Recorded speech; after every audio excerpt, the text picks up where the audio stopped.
తెలంగాణ రాష్ట్రంలో కొత్తగా ఏర్పడిన ప్రభుత్వం నిన్ననే పేపర్లు చూసిన నేను 200 యూనిట్లకు ఫ్రీ కరెంట్ అని 500 రూపాయలకే గ్యాస్ సిలిండర్ అని చెప్పండి. ఈ స్కీమ్లను ఎవ్వరు కూడా వ్యతిరేకించారు.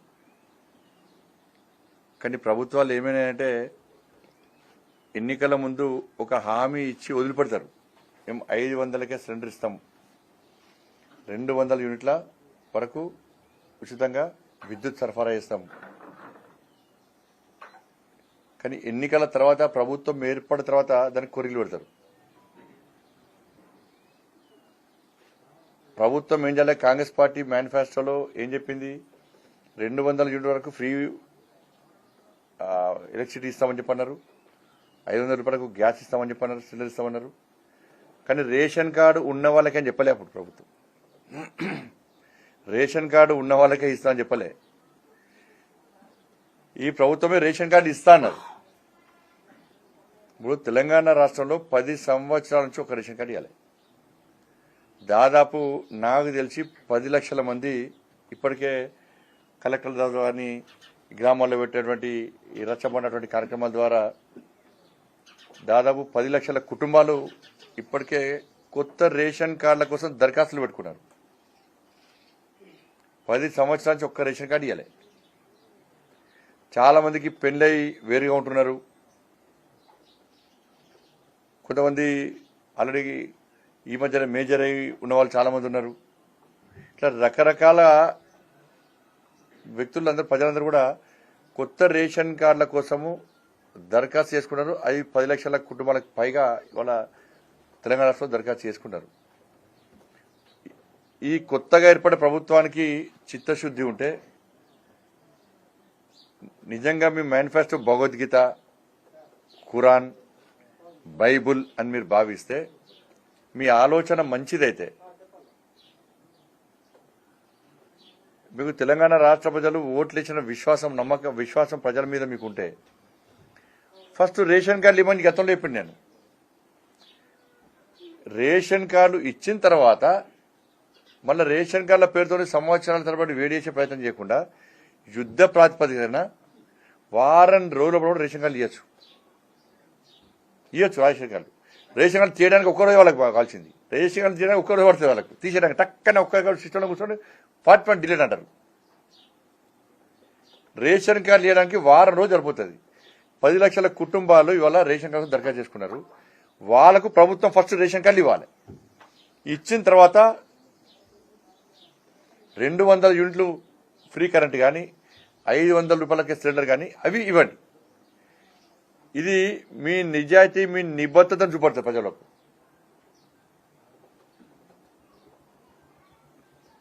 మీరు ఇచ్చేది ఎంతమందికి ఉపయోగపడుతుంది? కాబట్టి ఫస్ట్ వెంటనే రేషన్ కార్డులను వెంటనే జారీ చేయాలి. యుద్ధ ప్రాతిపదికన 1 వీక్ లోపల జారీ చేయాలని చెప్పి నేను రాష్ట్ర ప్రభుత్వాన్ని డిమాండ్ చేస్తున్నా. దాంతోపాటు ఎన్నికల షెడ్యూల్ ఎప్పుడైనా రావచ్చు. ఈ మంత్ ఎండింగ్ రావచ్చు, మార్చి ఫస్ట్ వీక్ రావచ్చు. పోయినసారి ప్రకారం మార్చి ఫస్ట్ వీక్లో షెడ్యూల్ వచ్చింది. ఈసారి కూడా వచ్చే అవకాశాలు ఉంటాయి. అదంతా తెలిసిందే. ఎప్పుడైనా షెడ్యూల్ వచ్చే అవకాశం ఉంది. కాబట్టి ఈ ప్రభుత్వం ఏర్పడి ఇప్పటికి 60 రోజులు దాటింది. ఈ 60 రోజులలో మీరు ఇచ్చినటువంటి 6 గ్యారెంటీలను అమలు చేయాల్సిన బాధ్యత మీ మీద ఉంది.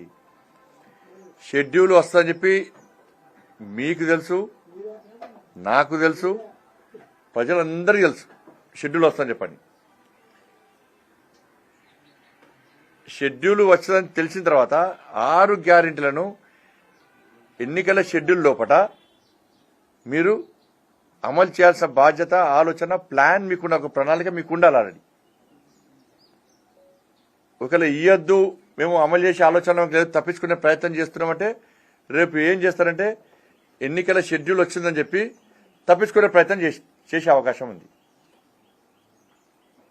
మీకు నిజంగా మళ్ళీ చెప్తున్నా, మీ మేనిఫెస్టో ఖురాన్, బైబుల్, భగవద్గీత అయితే మీరు తెలంగాణ రాష్ట్రంలో పేద ప్రజలను ఆదుకోవడానికే ప్రభుత్వం ఏర్పడ్డదని మీరు భావిస్తే, మీరు భావించుకుంటే మీకు నిజాయితీ ఉంటే మీరు ఎన్నికల షెడ్యూల్ రాకముందే ఈ 6 గ్యారెంటీలు అమలు చేయాలి. ఎన్నికల షెడ్యూల్ పేరుతోని మీరు మళ్ళీ తప్పించుకునే ప్రయత్నం, మోసం చేసే ప్రయత్నం చేస్తే దాన్ని ప్రజలు గమనించాలని మాత్రం అనుకోకండి. ప్రజలు పక్కా గమనిస్తున్నారు. ఇప్పటికే చర్చ జరుగుతుంది ప్రజల లోపల. ఎన్నికల లోపల వీళ్ళు ఈ షెడ్యూల్ లోపల వీళ్ళు 6 గ్యారెంటీ అమలు చేస్తారా చేయరా? మీరు ఏమన్నారు? 15,000 రూపాయలు ఒక్కొక్క ఎకరానికి రైతుకి ఇస్తా అని చెప్పన్నారు. సరే దాని రైతు బంధు పెడతారా ఇంకేం బంధు పెడతారో మీ ఇష్టం. అది ఎకరానికి 15,000 రూపాయలు ఇస్తున్నారు. అది వెంటనే ఇవ్వాలి. 2,500 రూపాయలు మహిళలకు ఇస్తున్నారు. అది ఇవ్వాల్సిందే. 4,000 రూపాయలు పెన్షన్ ఇస్తున్నారు. ఇళ్ల స్థలాలు ఇస్తున్నారు. ఇల్లు కట్టుకోవడానికి 5 లక్షల రూపాయలు ఇస్తున్నారు.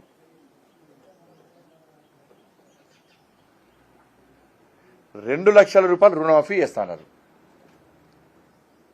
నోటిఫికేషన్ వెంటనే ఇస్తున్నారు.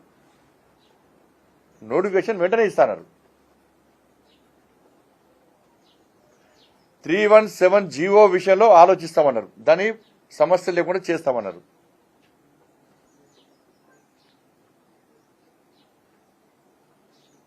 నిరుద్యోగులను ఆదుకుంటామన్నారు. ఈ 6 గ్యారెంటీలు బట్టి ఇవన్నీ కూడా హామీ ఇచ్చారు మీరు.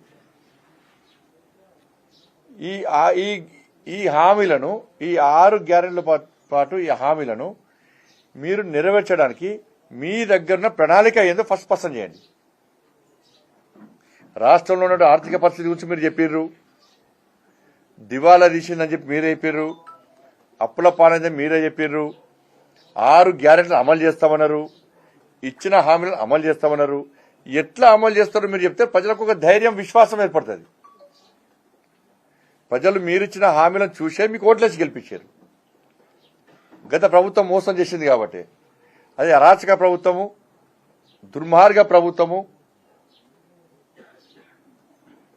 ప్రజలను మొత్తం వంచిన ప్రభుత్వము, తెలంగాణ ప్రజల బతుకులను బర్బాద్ చేసిన ప్రభుత్వం ఆ ప్రభుత్వం. కానీ మిమ్మల్ని ఎంచుకున్నారు ప్రజలు. మీరు ఇచ్చిన హామీలు, మీరు ఇచ్చిన గ్యారెంటీలు చూసి ప్రజలు మిమ్మల్ని ఎంచుకున్నారు. మీరు అప్పుల రాష్ట్రంలో, అప్పులు అనేటువంటి తెలంగాణ రాష్ట్రం నుంచి తెలంగాణ రాష్ట్రాన్ని ఏ విధంగా కాపాడతారు, మీ హామీలు ఏ విధంగా నెరవేరుస్తారో మీ ప్లాన్ ఏంది చెప్పండి. ఇప్పుడు సీక్రెట్ ఉంటే అది కూడా చెప్పండి. సరే ఏ విధంగా చేస్తామో మా ప్లాన్ మాకుంది, మేము అప్పులు తీరుస్తాం. చలో 60 డేస్ అయిపోయింది, ఎన్నికల షెడ్యూల్ లోపలనే మేము ఇవ్వడానికి సిద్ధంగా ఉన్నామని మీరు చెప్పండి, హామీ ఇవ్వండి.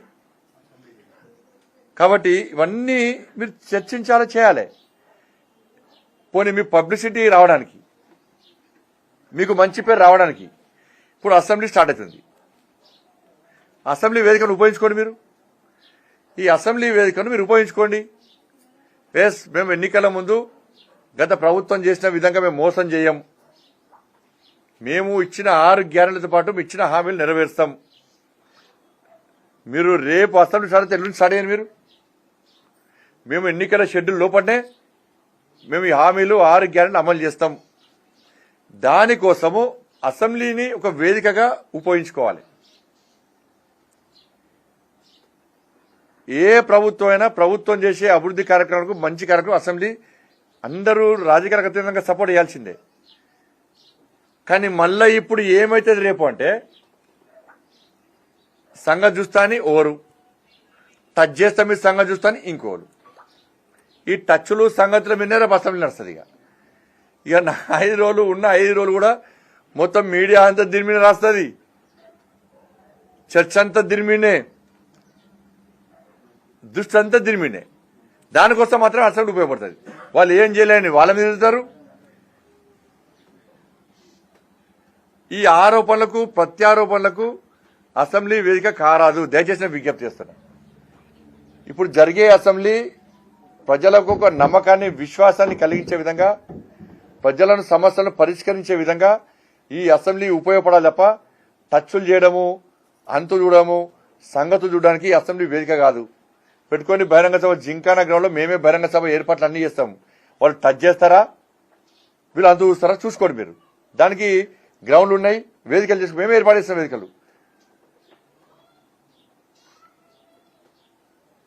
కానీ ఈ విషయంలో రేపు అసెంబ్లీ వేదికగా అభివృద్ధి విషయంలో, తెలంగాణ రాష్ట్ర ప్రజల సమస్యల విషయంలో, వారు పడుతున్న ఇబ్బందుల విషయంలో ఆ పరిష్కారానికి మాత్రమే అసెంబ్లీ వేదిక కావాలి తప్ప ఓరు ఆరోపణ ప్రత్యారోపణకు అసెంబ్లీ వేదిక కారాదు. దయచేసి మీడియా కూడా విజ్ఞప్తి చేస్తున్నా, మీరు వీటిని ప్రశ్నించే ప్రయత్నం చేయండి. సంచలనం కోసం దయచేసి, ఎందుకంటే తెలంగాణ రాష్ట్రాన్ని సాధించుకున్నది, దానిలో ప్రధాన భూమిక పోషించింది మీడియా. ఇవాళ ఆ తెలంగాణ రాష్ట్ర ప్రజలు బాగు చేసే బతుకులు బాగు చేయడానికి మీడియా కూడా ఈసారి వేదిక కావాలి. మీరు ఏ పార్టీ ఆరోపణ ప్రత్యారోపణ ఇస్తే వాళ్ళ బండారం బయట పెట్టండి. ప్రజలకు ఇచ్చిన హామీలు గ్యారంటీ విషయంలో ఎలక్షన్ కోడ్ లోపల వాళ్ళు పూర్తి చేస్తే సపోర్ట్ చేయండి, మేము కూడా సపోర్ట్ చేస్తాం దాన్ని. కాబట్టి రెండు పార్టీలు ప్లాన్ గా వాళ్ళేమో నాశనం చేసారు, ఎవరు బీఆర్ఎస్ పార్టీ బతుకులు నాశనం చేసారు. వాళ్ళు ఏం చేస్తారు, ప్రజల దృష్టిని ఆకర్షించడానికి కాంగ్రెస్ పార్టీని తిడతారు. కాంగ్రెస్ పార్టీ ఏం చేస్తుంది, ఇచ్చిన 6 గ్యారెంటీలు అమలు చేయని స్థితిలో ఉన్నది, ఇచ్చిన హామీలు అమలు చేసే స్థితిలో ఉంది. కాబట్టి వీళ్ళు బీఆర్ఎస్ పార్టీ టార్గెట్ ఇచ్చి తిడతారు. ఇద్దరు రెండు సేమ్ సమానం ఇద్దరే. వీళ్ళిద్దరు కలిసి రేపు ఓలుగోలు తిట్టుకొని వీళ్ళు వాళ్ళకి సహకరిస్తారు, వాళ్ళు వీళ్ళకి సహకరిస్తారు. ఇద్దరికి ఓలుగోలు తిట్టుకొని ఆరోపణ ప్రత్యారోపణలు చేసుకొని ఇవాళ మళ్ళా ప్రజల దృష్టి మళ్లించే ప్రయత్నం, పాలన మీద మళ్లించే ప్రయత్నం కాంగ్రెస్ పార్టీ ప్రభుత్వం చేస్తుంది. వాళ్ళను ప్రజలు వ్యతిరేకించారు కాబట్టి ఆ వ్యతిరేకత మీద నుంచి ప్రజల దృష్టి మళ్లించడానికి వాళ్ళు వీళ్ళ మీద ఆరోపణలు చేస్తారు. ఇవి రెండు రేపు అసెంబ్లీ వేదికగా జరిగేటి అవే. కానీ ప్రజలకు అప్పీల్ చేస్తున్నాం, రేపు అసెంబ్లీని మీరు అబ్జర్వ్ చేయండి. తెలంగాణ రాష్ట్ర ప్రజలకు విజ్ఞప్తి చేస్తున్నా, మీకు కాంగ్రెస్ పార్టీ 6 గ్యారెంటీలు ఇచ్చింది, మీకు హామీలు ఇచ్చింది. వాటి మీద రేపు చర్చ జరుగుతుందా జరగదా? ఎన్నికల కోడ్ లోపట వీళ్ళు అమలు చేస్తారా చేయరా? మీరు అబ్జర్వ్ చేయండి. మీరు ప్రజలు దృష్టి జాగ్రత్తగా గమనించాలి. తెలంగాణ రాష్ట్ర ప్రజలు, పేద ప్రజలు అందరూ గమనించాలి. బీఆర్ఎస్ పార్టీ ఏ విధంగా డైవర్ట్ చేస్తుందో దాన్ని కూడా గమనించండి. కానీ ఈ విషయంలో ప్రజలు జాగృతంగా కావాల్సిన అవసరం ఉంది. ఇలా ప్రభుత్వం కూడా ఈ విషయంలో స్పందించాల్సిందిగా నేను డిమాండ్ చేస్తున్నా.